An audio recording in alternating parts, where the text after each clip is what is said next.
And what I want to know really is, what when did you start to hear about Valley's Kids, and what is your connection to Valley's Kids? My connection to Valley's Kids has always been mainly through Spectacle Theatre Company. And the first, if I remember rightly, it would have been 1984, 85, something of that time. Because Spectacle, in those days, we used to use Penygrive. We used to rehearse some of our productions up there, and production weekends, as we would move in probably Thursday or Friday and literally spend the entire weekend putting the production together. We usually opened the first performance at Valley's Kids at Penygrive, and then we would tour off around Wales from then on. There was always a connection between Spectacle and Valley's Kids in terms of the work, the social community development work that you used to do. So there are lots of groups that we'd come across who had that connection. There's always been a strong connection in personnel as well. I'm trying to remember in the early days who was in Spectacle and also Valley's Kids. I know later on people such as Miranda and various other people came to work at Valley's Kids. I think I became aware, obviously, of Richard and Margaret and Pauline for many years in different forums that I would attend in the Valleys. They're always there in different places. I'm trying to think what Interlink was called before that, Magavo, I believe. Pauline was involved in that, so I'd see her a lot of time at meetings. And as you know, in the Valleys, a lot of these forums and networks, you're actually seeing many of the same people and getting to hear what organisations are doing. Always had a big respect for what Valley's Kids were doing and the approach that you took, particularly from the bike club. And so lots of people I would come across in the work with Spectacle were also involved in Valley's Kids in different ways. You know, I'm talking quite young people as well, right the way through. I think our biggest connection started, and I cannot remember the year when it took place, but Miranda and my partner Roz were the youth development workers for Spectacle, and one of the projects was at Penygrive. We had 6 of those projects all over what was then Middle Morgan, and one of those became that. And from that, I think Miranda then, I think, left Spectacle and then came to Valley's Kids, but continued the work beyond that. Always our productions, our touring productions would go to Valley's Kids. Also, another element of Spectacle, we at Penrhenglyn, Threadfelyn, I'm trying to think of the other spaces, we would also come and work with young people mainly, running workshops and things like that with Valley's Kids. Yeah, there was a time when, in the 90s, when Spectacle actually came to a crossroads in its path and split in the middle, and I know quite a few people on the one side of Spectacle that time came and joined Valley's Kids and developed work there. People like, if I remember rightly, Alan Grice and even Jeff Gillam, I believe, was involved. Miranda, 4 or 5 other people whose faces I can remember, but not their names. And Spectacle went its way doing its other work. What I have always seen Valley's Kids as part of, apart from the work that you do, which is absolutely brilliant, and you know the reputation of your organisation has always gone before you, yeah. And I've always seen Richard and Margaret at the front end of that, over the, you know, certainly in the early days and all of that, driving that on. But was your links again with other groups around here and groups that we would work with? Rhondda Community Arts, when they originally started, there were kind of crossovers in there. People like, I can't remember the woman's name, the dancer. What is her? Joy Rosser? Not Joy Rosser. Joy Rosser was one of them, but there were other people there as well. And again, we would do joint projects. I remember when we did around the time of, it would be in 2000, it was something for Millennium that we'd taken to the Millennium Dome. I remember there were people involved, some from Valley's Kids involved in that as well.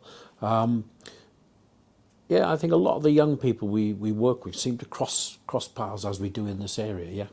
In terms of the factory, I think like Richard, the first time I came to Porth, I saw this building and I thought that would make a brilliant community arts space. But to be fair, I never actually came into this building until I think 2018. I never, which is when we came and spoke with yourselves about actually having an office space here, because quite a few of our organisation grew up in another place which was closing, and a community art organisation like ourselves, we rely heavily on other organisations to host what we do. And we've always had that kind of reciprocal relationship with yourselves at Valley's Kids. So we did come here, we booked an office here. I remember there were 2 of us in it first off, and very quickly it became 5 of us in a very small office, which was great. We were very grateful for that. We then found your generosity as an organisation really helped us, because you've got a lot of other spaces here that we were able, as being part of this building, actually started to utilise and to start to develop groups here. Our Monday night group, for instance, we used to run that up in Blindcombe, in Porth, but not here. Also up in Pentra and Ustrad, lots of different places. And yeah, I'm trying to think, we're Treorchy as well. But when we came here, we actually amalgamated all those groups into one because of the better transport. We can actually do it.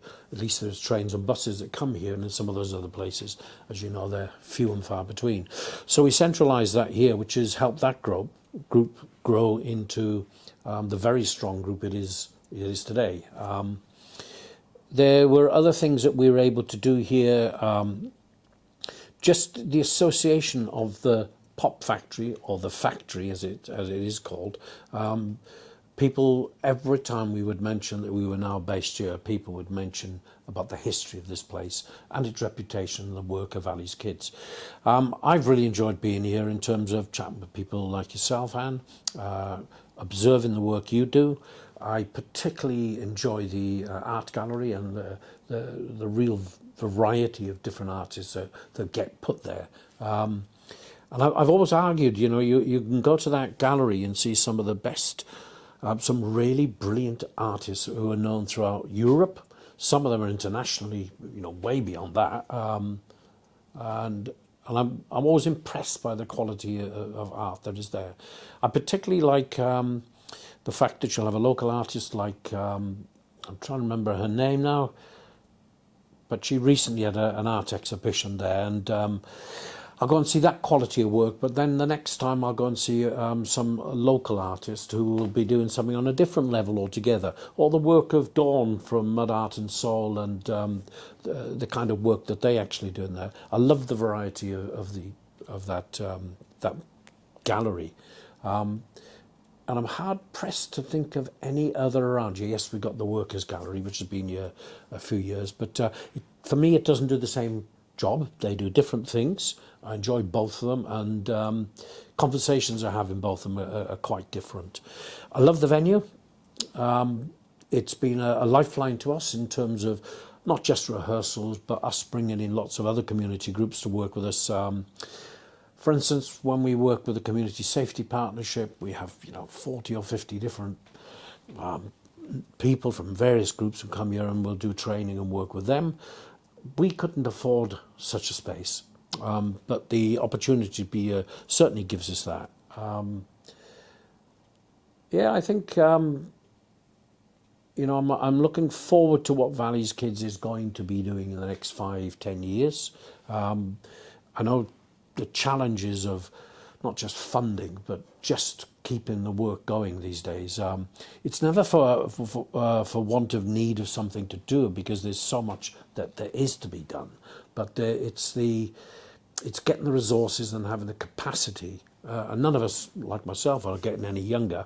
But the structures don't seem to be there to bring young people into the working side of it.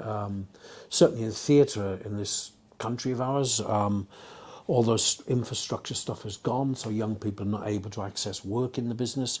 We do support Make It, which came out of here, out of Valley's Kids, but they're few and far between, those groups.